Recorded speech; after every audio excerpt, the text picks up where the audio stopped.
Bom, então, mais uma vez, bom dia a todos e todas. Sejam muito bem-vindos a mais uma palestra, né, desse nosso ciclo nacional de palestras sobre sustentabilidade. Imediatamente, então, eu passo a palavra para o professor Dr. Hugo Moraes de Alcântara. Hugo, a palavra está com você. Agradeço imensamente a sua disponibilidade e a presteza, né, pela qual você se dispôs, então, a participar desse nosso ciclo de palestras, engrandecendo, sem dúvida alguma, o debate sobre sustentabilidade. Em nome de toda a comissão organizadora, agradeço a sua presença e desejo uma palestra. Muito obrigado. Bom dia a todos e todas. Eu que agradeço, Maurício, pelo convite, né? E é uma satisfação participar com vocês deste momento. Hoje o tema que nós vamos trabalhar é a conservação e recuperação de pequenas bacias hidrográficas do semiárido. Meu nome é Hugo Moraes de Alcântara, sou professor da Universidade Federal de Campina Grande, atuo no Profiágua, da UFCG, e também no Programa de Engenharia e Gestão de Recursos Naturais da UFCG. Então, as pequenas bacias hidrográficas, elas têm uma importância estratégica, né, em todo o país, né, e no semiárido isso ainda fica mais forte, porque cerca de 70% da população rural depende dessas bacias. São essenciais para a irrigação, segurança alimentar local. Em relação à biodiversidade, são refúgios naturais que mantêm serviços ecossistêmicos vitais. Temos exemplos de que essas pequenas bacias podem abastecer uma grande quantidade de pessoas, né, por meio do abastecimento urbano e também com água destinada para irrigação. Entre 1982, né, entre 1862 e 1889, já houve a primeira ação do governo, ainda na época do Império, no plantio de mudas, né, de espécies nativas, né, na Tijuca, no Rio de Janeiro, e nossa legislação, que trata especificamente dessa questão de aporte de recursos para a revitalização, a recuperação de áreas degradadas em bacias hidrográficas, elas começam a ter maior ênfase quando a Eletrobras começa a ter capital externo. E aí se tem uma lei que regulamenta essa destinação de recursos para a recuperação de áreas degradadas na bacia hidrográfica do São Francisco e Parnaíba. Lógico que não em toda a bacia, mas em áreas de interesse, onde se identificou grandes problemas ambientais. Eu vou dar ênfase aqui, antes de iniciar realmente, de fato, nesses exemplos e os casos de estudo que nós temos trabalhado aqui no semiárido, justamente mostrando aqui para vocês essas regiões hidrográficas que nós temos no país e também os biomas brasileiros. Boa parte do nosso semiárido ele é ocupado pelo bioma Caatinga, que é um bioma que, por muito tempo, teve essa ideia de que era um bioma frágil, que tinha pouca riqueza, pouca diversidade, mas que isso, com o tempo, com as pesquisas, com os trabalhos e estudos, isso foi mudando de conceito. E nós temos hoje a ideia de que é um bioma muito forte, resistente, que tem características particulares, e há uma grande resistência das espécies nativas desse bioma para conviver com condições climáticas tão severas. E aí eu vou chamar a atenção para vocês de uma nota técnica produzida pelo CEMADEM, em que o índice de aridez em nosso país ele tem aumentado. Então, a quantidade de áreas semiáridas tem aumentado, em média, 75 mil quilômetros quadrados por década. Isso numa janela de 30 anos de estudos. As áreas que são classificadas como subúmidas secas estão reduzindo a cerca de 12 mil quilômetros quadrados também por década.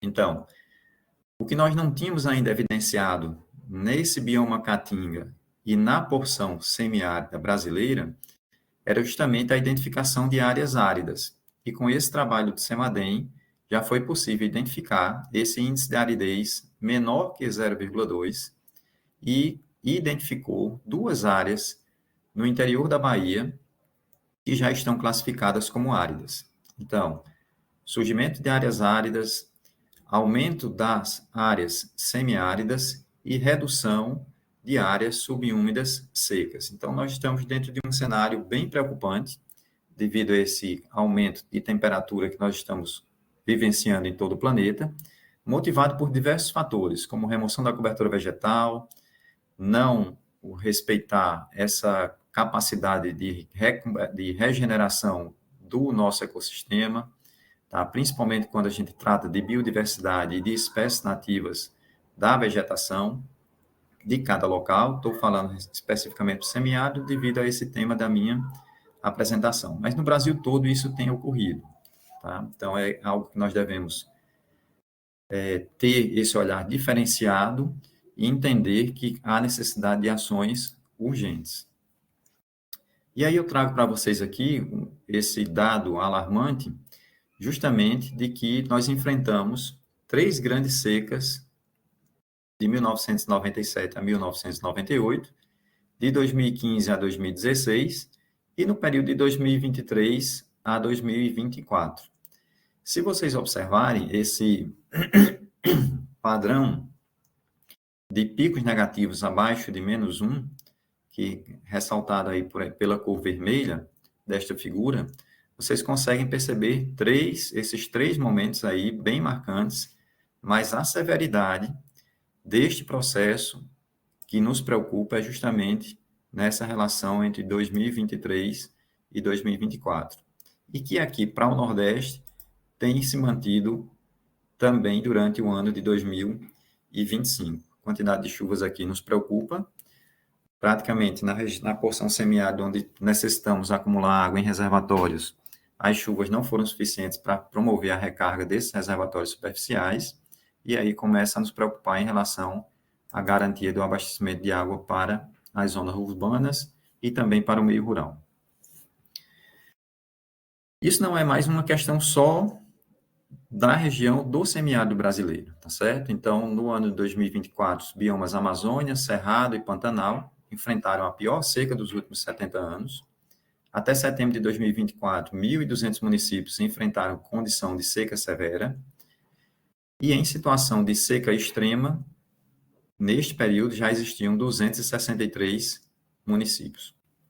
Essas ondas de calor e baixa umidade relativa do ar, de até 7% em parte da região centro-oeste, começa a evidenciar essa necessidade de mudança do nosso padrão de comportamento, de consumo e de recomposição, recuperação da nossa cobertura vegetal, porque isso vai trazer um maior conforto térmico e climático, voltando à característica normal dos ciclos hidroambientais. A recorrência de secas no período de junho de 2023 a outubro de 2024, ela foi mais intensa nas regiões norte de São Paulo, Triângulo Mineiro, norte do Mato Grosso, oeste do Amazonas e no Acre. E a partir do segundo semestre de 2023, a seca se intensificou, onde municípios dos estados do Amazonas e norte de São Paulo vivenciaram déficit de chuvas no período de seca superior a 1 ano. E aí os impactos de períodos de secas prolongados são devastadores. Então, os setores agropecuários, de abastecimento de água, os serviços ecossistêmicos que a natureza nos oferece, eles passam a ser reduzidos, porque há um próprio momento em que a cobertura vegetal, que o solo, ele começa a tentar se proteger para manter, pelo menos, a condição mínima de umidade do solo, a condição mínima de cobertura vegetal, mas a água começa a evaporar e sem ter essa recarga de aquíferos e causa danos para o meio urbano e para o meio rural. Em outubro de 2024, 923 municípios registraram esse impacto da seca em 40% de suas áreas agroprodutivas. Entre esses, 500 apresentaram mais de 80% de suas áreas afetadas. Então, isso para o setor agrícola e pecuário é muito danoso. A maior concentração de áreas afetadas ocorreu nos estados de São Paulo, com 133 municípios, Roraima, com 45 municípios, Alagoas, com 39, e outros 195 municípios que tiveram entre 60% e 80% de suas áreas comprometidas. 228 municípios apresentaram mais de 80% de áreas agroprodutivas atingidas pela seca. Isso são dados dessa nota técnica do CEMADEM, do MCTI, no ano de 2024. Então, as pesquisas indicam que os efeitos, né, essas fortes evidências dos efeitos das mudanças climáticas irão aumentar o risco de a intensidade de secas em todo o globo. No Brasil, essas mudanças poderão causar o aumento da frequência de secas e impactos significativos na produção agrícola. Na região semiárida do Brasil, onde predomina essa agricultura familiar de sequeiro, nós chamamos de sequeiro porque geralmente não há essa inserção da irrigação para o cultivo de determinados produtos agrícolas para o produtor rural de baixa renda, pois ele não tem essa condição financeira de adquirir um sistema de irrigação para não ficar tão dependente da condição climática local. E aí isso traz alto risco de perda de sua produção. A condição socioeconômica nesses períodos de seca desses produtores só aumentam, tá? E aí sua pobreza também fica mais forte. As perdas que ele tem, ele não vai conseguir reverter em um período rápido, porque em geral nós temos secas que duram cerca de 2, 3, 4 e em determinados períodos um período ainda maior. E aí a disponibilidade de água para que ele possa usar a terra é reduzida, limitada, praticamente nula, e aí começa a ter esse fluxo migratório para os grandes centros urbanos, e o êxodo rural se intensifica. Então, aqui tem uma variabilidade identificada pelo CEMADEM das questões socioeconômicas, tá certo? Então, o que eu tenho aí, que essa variabilidade socioeconômica, quanto mais claro estiver no mapa, é menor, quanto mais escuro, puxado para essa cor marrom ou vermelha, eu tenho um risco elevado aí de ter uma vulnerabilidade socioeconômica maior. E isso é muito preocupante no nosso país. Então, quais as consequências desses períodos secos que nós temos no semiárido? Então, nós temos um grande problema em relação à questão do uso e ocupação do solo sem planejamento em pequenas propriedades rurais, onde o produtor rural geralmente traz essa alteração das paisagens devido à apropriação dos ecossistemas, a poluição e a degradação do meio. Nem sempre esses produtores rurais têm sistemas próprios de coleta de esgoto, então, geralmente, ele usa água cinza para reutilizar diretamente em algum tipo de produção que ele tem. A água de alguns sistemas de esgoto simplificados, como fossas sépticas, né, e fossa negra, ficam ali muito próximo de sua moradia, tá? Às vezes até próximo também do seu setor produtivo. Eles têm uma redução da capacidade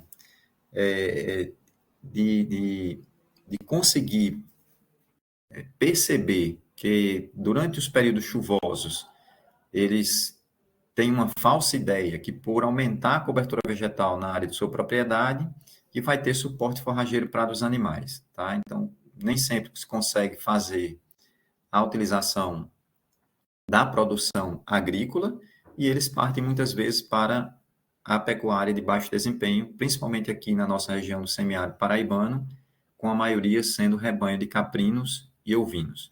No sertão, que também está na porção semiárida aqui da Paraíba, tem uma maior quantidade de chuvas e um outro cenário onde ainda se prevalece a criação de bovinos. Como esse uso é intensificado no solo, que degrada o meio e traz algum tipo de poluição, nós temos a redução da capacidade de reprodução dos nossos ecossistemas. Eles usam bastante a lenha e o carvão para manter atividades produtivas, muitas vezes ainda possuem fogão de lenha nas suas residências, e quando não ocorre chuva, suficiente para que ele tenha produção agrícola, para que ele mantenha a produção pecuária, ele começa a derrubar a sua madeira, tá, para vender a lenha e para fazer carvão, para manter algum tipo de atividade produtiva. Isso ainda agrava mais essa questão da nossa cobertura vegetal em pequenas bacias hidrográficas aqui na região do semiárido.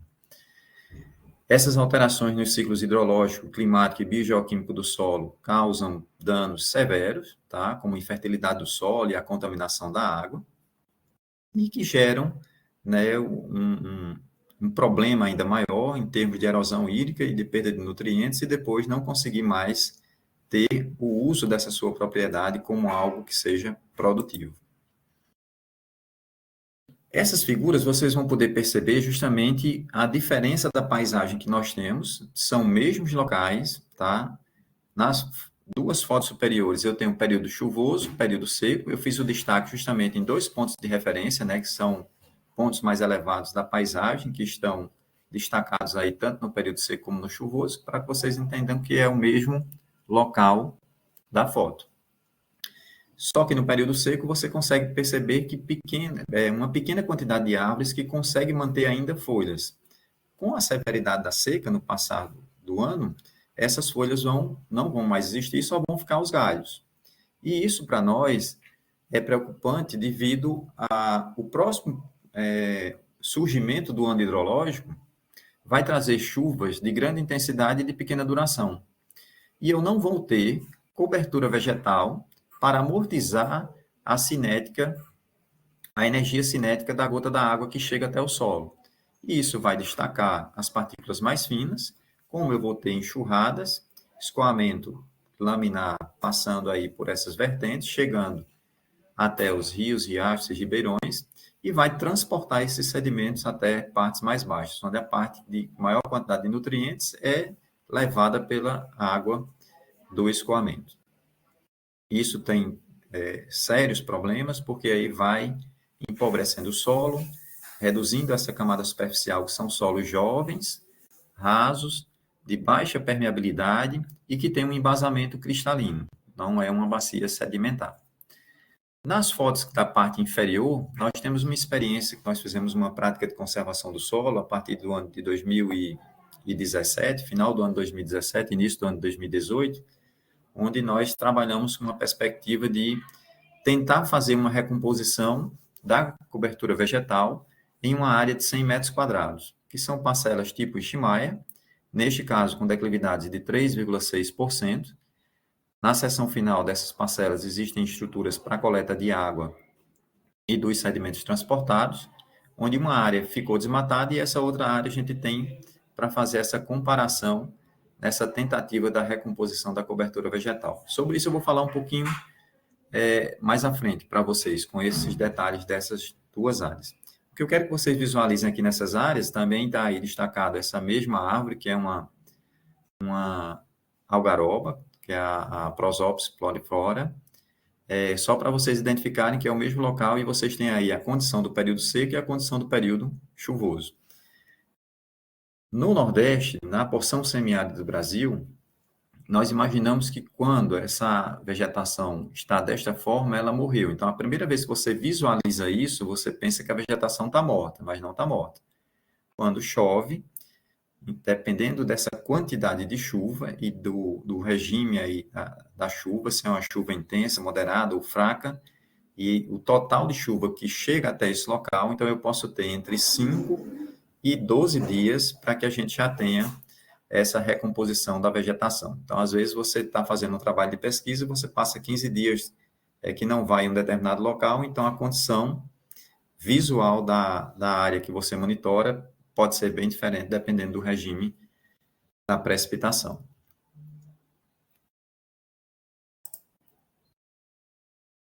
Esta área que nós monitoramos, que fica localizada no município de São João do Cariri, um dos municípios que menos chove no Brasil, nós temos aí um cercamento, né, limitando com uma propriedade que está aparecendo aqui para mim do lado direito, tá? Então, você percebe que tem uma quantidade de cobertura vegetal menor em uma área que tem criação de bovinos e caprinos, sem nenhum tipo de prática conservacionista, ele explora ao máximo aí o que ele pode explorar dessa área para pastagem animal. E nós temos do outro lado, onde temos nossa estação experimental, que fica numa fazenda experimental da Universidade Federal da Paraíba, que temos essa parceria, e aí nós temos esse cercamento que essas espécies vegetais ficam em regime de pousio, sem a presença de animais. E aí vocês podem visualizar já essa diferença dessa cobertura vegetal em detrimento dessa outra área que não tem nenhum tipo de prática de conservação do solo. Então, quando a chuva chega nessa área sem cobertura vegetal, os processos erosivos eles são impulsionados, a quantidade de solo que se perde vai sendo transferida para áreas mais baixas e o produtor acaba ficando sem ter a riqueza do seu solo para que possa produzir na área agrícola. Como reverter esses problemas ambientais gerados por essa característica natural que nós temos, a ausência da cobertura vegetal, o modo produtivo inadequado que os produtores possuem em relação a essa região para que eles continuem convivendo com esse local e, ao mesmo tempo, gerando renda e tendo condição de permanecer aí no seu local de origem. Então, nessas áreas, nós temos uma grande retirada de lenha e de espécies nativas da caatinga para prover alimentação para os animais. A lenha o produtor vende e compra suporte forrageiro para oferecer aos animais.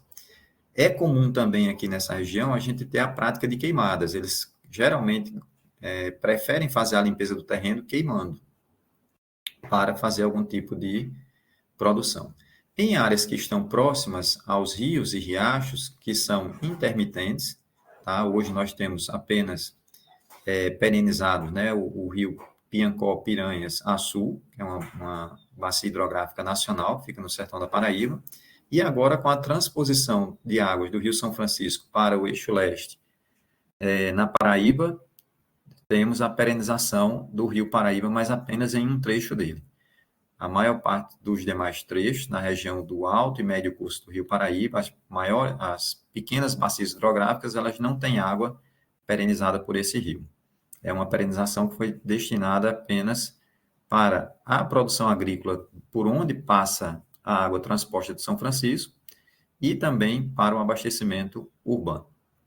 Mas aí algumas etapas são necessárias para que a gente possa tentar reverter essa situação. Então, fazer uma avaliação inicial dessa área de estudo, com características de solo, de relevo, de clima, de condição da vegetação, tá? E ter dados climáticos locais, se faz necessário para que você possa fazer um planejamento adequado.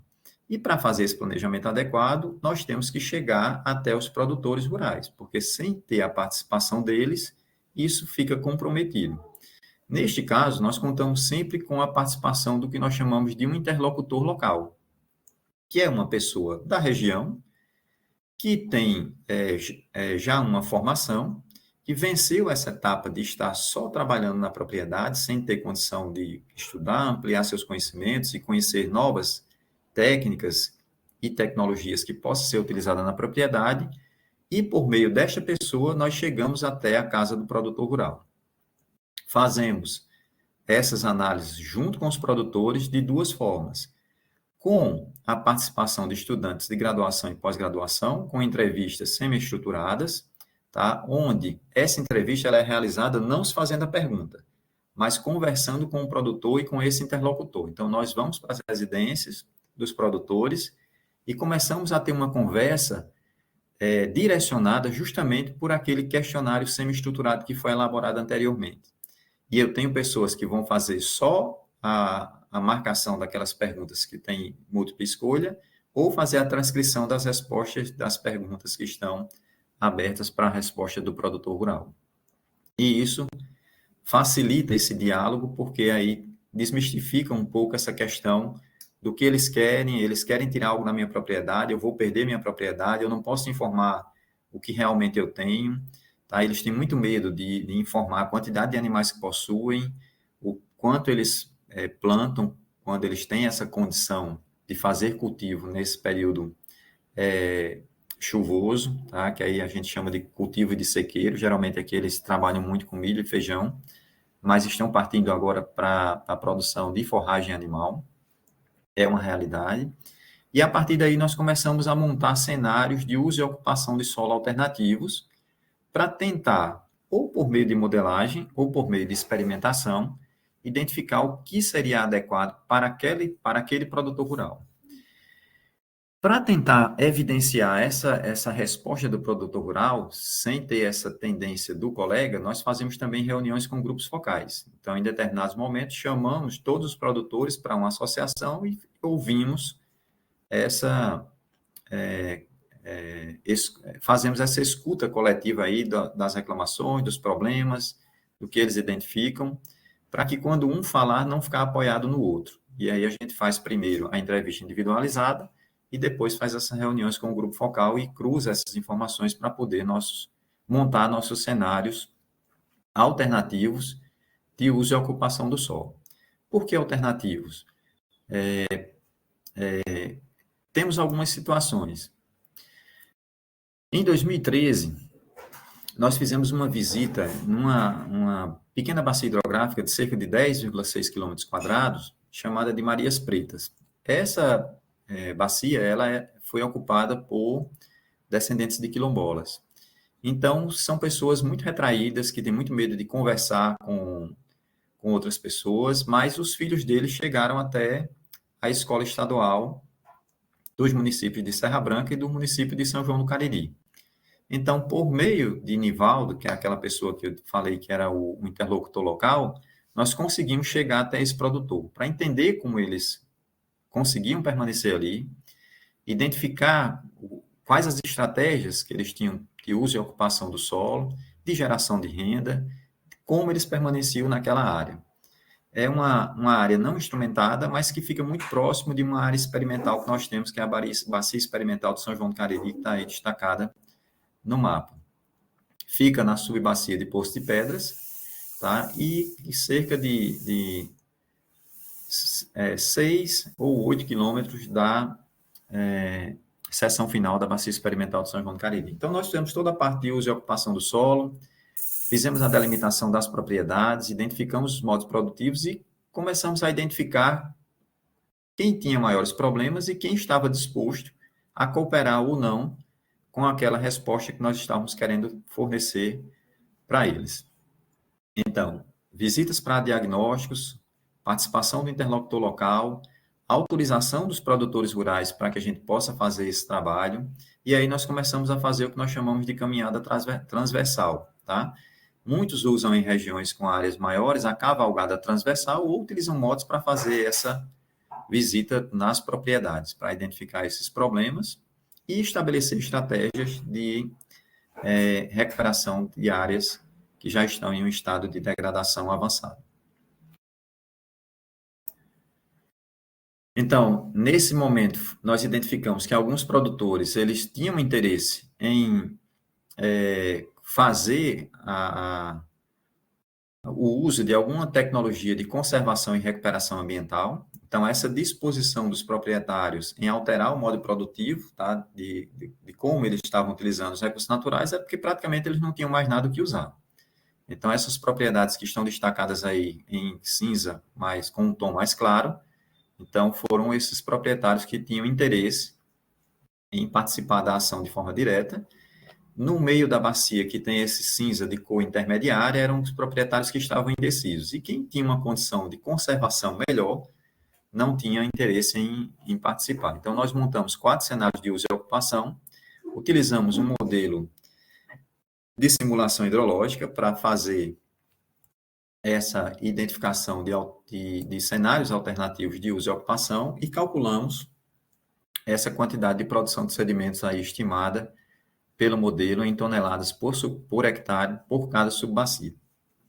O primeiro cenário é o cenário atual, que estava lá nesses 2 anos aí que nós trabalhamos, foram anos chuvosos, ano de 2008 e ano de 2011, mas a série de dados para uso no modelo foi de 15 anos, sendo 3 anos destinados para aquecimento do modelo, e aí nós temos as respostas desses cenários alternativos em termos de produção de sedimentos. O último cenário seria a recomposição completa da bacia, que é praticamente impossível, tá? Mas aí a gente colocou justamente para ver essa faixa de produção de sedimentos, se toda aquela composição da cobertura vegetal de porte maior estivesse presente, e os dois cenários alternativos com alterações entre um e outro espaço, alternando a cobertura vegetal, entre vegetação densa, rala, mediana e a nativa. Então, tem esses cenários, a gente serve para nós, como pesquisadores, né, de como agir na propositura de determinadas soluções, mas não define exatamente o que realmente vai ser inserido, porque depende sempre do produtor rural. Então, essas ações de recuperação de áreas degradadas em pequenas bacias hidrográficas na região do semiárido, elas têm também sido desenvolvidas aqui pela Companhia de Desenvolvimento do Vale de São Francisco, a Codevasf. E são ações que tratam da revitalização ou recuperação hidroambiental, tá? Iniciado na Bacia de São Francisco, por causa do aporte de recursos da Eletrobras, em que eles utilizam algumas técnicas, tá? Então, bacias de captação de enxurrada, conhecidas geralmente como barraginhas, em Minas Gerais também usa bastante esse tipo de técnica, o cercamento das nascentes, veredas, áreas ciliares, áreas de recarga, para favorecer esse processo de regeneração da vegetação, a readequação de estradas, tá? Com implementação de estradas vicinais, com o intuito de reduzir a velocidade do escoamento provocado pelas enxurradas, e os processos erosivos, melhorando a condição também de tráfego das pessoas que precisam escoar a sua produção. E o terraceamento, que é uma técnica agrícola, né, baseada na implantação de determinadas estruturas que serve para conter os processos erosivos e, ao mesmo tempo, armazenar uma certa quantidade de água para umedecer o solo.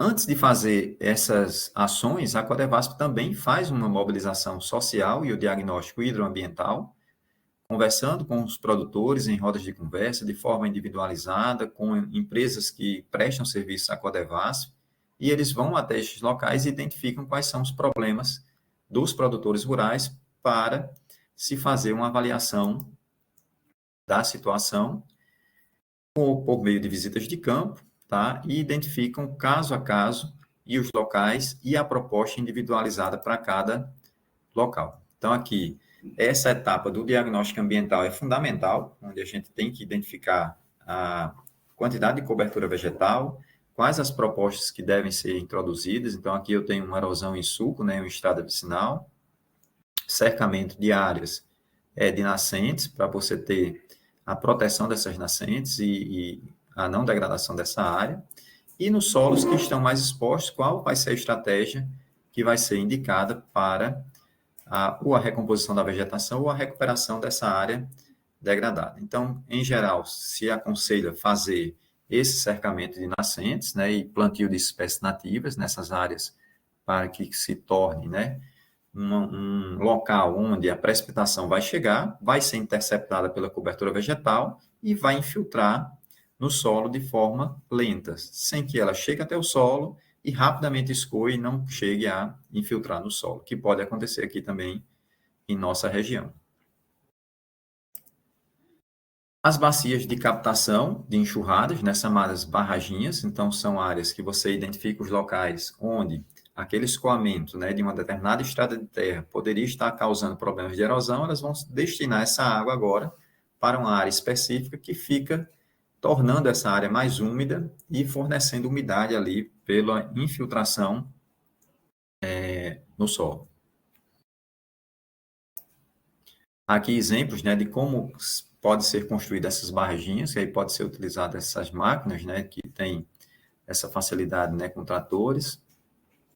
As retroescavadeiras também podem ser utilizadas e se faz essa identificação do local, além de determinadas máquinas estarem fazendo essa construção de estradas, né, ao lado já vão colocando essas barraginhas para que possam captar essa água e fazer com que essas áreas possam trazer um benefício ambiental. Essas estradas vicinais, como se chama, como uma das estratégias da Codevasf, que é essa readequação de estradas vicinais e construção de barraginhas associadas, é muito comum, tá, em recuperações de áreas degradadas, financiadas pela Eletrobras, pelo setor elétrico, eu estou falando Eletrobras, mas pelo setor elétrico em geral. Também eles usam muito a técnica de trabalhar com terraços, né, e áreas terraceadas, onde você vai fazendo uma determinada delimitação por curvas de nível, e surgindo esses terraços, e entre os terraços eles fazem uma escavação mais profunda para que ocorra esse depósito da água que vem passando de um local para outro, para que fique depositada e possa até favorecer a minha produção agrícola. Então, são utilizadas máquinas também, identificação do local, marcação, faz-se o projeto, aprova, tem que ter autorização do produtor rural, sem autorização não se faz nada, e esse tipo de convencimento tem sido obtido por meio dessas reuniões com grupos focais e trazendo esse benefício para o produtor rural. Esses terraços de nível que estão aí indicados foram construídos no Rio Grande do Norte, tá? Em áreas de bacias degradadas, que tinham já uma situação bem avançada de degradação. Então, foram construídos esses terraços e está se obtendo uma possibilidade aí de ter algum tipo de cultivo nessas propriedades. Também eles trabalham com o plantio de mudas, tá? Então, selecionaram 900 áreas de nascentes da bacia hidrográfica do Rio São Francisco, tá? E aí trabalharam com o plantio de mudas espécies nativas em 20 mil hectares de matas ciliares e topos de morros. Então, o plantio ele é feito pelo próprio produtor rural, que ele participa dessa ação também, para que ele possa entender como esse benefício vai estar associado à sua melhoria de condição de vida e à condição ambiental da propriedade. Aqui são algumas fotos de momentos desse plantio e momentos posteriores, né, do crescimento dessas mudas.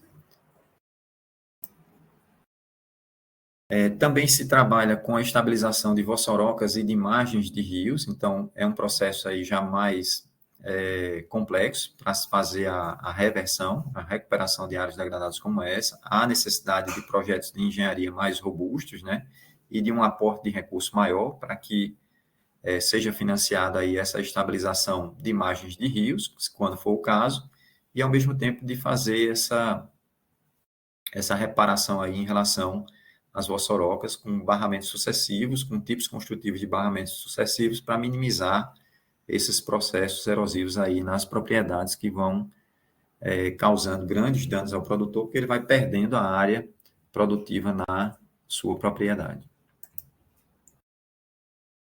Também existem ações que são destinadas a associações, a escolas municipais e estaduais, com a participação de pessoas que atuam nos comitês de bacias, para que eles possam ter um sucesso nessa implantação desse plano de conservação e recuperação de nascentes, que é imprescindível, né, quando há adesão e aceitação dos produtores rurais quanto à execução dessas intervenções nas suas propriedades. Então, é muito importante ter essa possibilidade de fazer esse elo, que muitas vezes a gente não consegue chegar até o produtor rural diretamente, mas nós temos, por meio da educação, com as crianças, com os netos, com os filhos dos produtores rurais, que vão levando essa semente, essa muda, tá, para a sua propriedade, e vai trazendo esse tema a ser abordado junto com o produtor rural, até que a gente consiga acessar o produtor. Demora um pouco, mas é interessante, e essas ações de educação ambiental, elas devem ser perseguidas e continuadas em todas as áreas aqui na região do semiárido. Também, quando há alguma obra de interesse, de construção de adutoras, que passa por meio de propriedades rurais, então tem essa definição de área de compensação ambiental em decorrência dessas obras, para que isso possa ser revertido nessas ações de recuperação de áreas degradadas. Eu trouxe essa figura aqui para mostrar para vocês essa questão da irregularidade da precipitação. Essa é a precipitação do município de São João do Cariri de 1985 até 2024, tá? Aqui nós temos uma média de cerca a média histórica é de 400 milímetros por ano, mas durante esse período a média foi de 488,4, que está representada por essa linha de cor vermelha. E os gráficos de barras têm um total precipitado anual, onde eu tenho, nos anos de 1985 e 2011, chuvas acima de 1.000 milímetros na região. Mas isso é muito atípico aqui para nós, tá? Então, o comum é chover próximo de 400 milímetros. Se vocês observarem, o que esse tipo de período que nós chamamos chuvoso, tá? Esses anos chuvosos, trazem para o produtor rural aquela sensação de que a propriedade tem capacidade produtiva, tem capacidade de regeneração da cobertura vegetal que vai proporcionar o suporte forrageiro para a criação de animais. E isso para nós é muito danoso, porque eles compram uma certa quantidade de animais que a propriedade não tem capacidade de suporte de garantir, mas nesse período chuvoso, como eu tenho anos que geralmente são sequenciados acima da média histórica de precipitação, eles ficam com essa sensação. E eles compram animais, aumenta a quantidade de animais.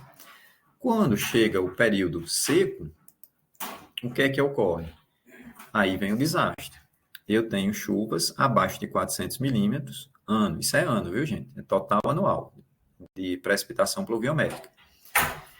E em alguns anos, especificamente, como o ano de 1993 e 2017, não choveu nem 100 milímetros ano nesses municípios de São João do Cariri. E isso foi comum na região do Cariri Paraibano, que é onde tem os menores índices pluviométricos anuais. Então, isso para eles é extremamente danoso, porque o que é que acontece? Eles começam a ter estratégias de vender esses animais para algum parente, algum conhecido, algum comerciante, vendem com um valor muito baixo, porque o animal ele já emagreceu, ele já não tem mais aquela quantidade de carne que ele pudesse ser comercializado ali para frigoríficos, né, para a venda de carne. E aí tem esse problema socioeconômico aí ampliado para ele. E aí o que é que ele faz? Começa a retirar lenha, vender lenha. Aí você diz, não, mas não tem que ter o plano manejo na propriedade? Tem. Porém, alguns produtores rurais na região têm o plano de manejo. Como esse plano de manejo, a propriedade dele sozinha não suporta essa retirada de lenha com a velocidade da recomposição da vegetação necessária na região aqui do semiárido brasileiro, principalmente aqui no estado da Paraíba, Pernambuco, Alagoas e Rio Grande do Norte. O que é que acontece? Esses produtores que têm autorização do plano de manejo compram ilegalmente a madeira dessas pequenas propriedades.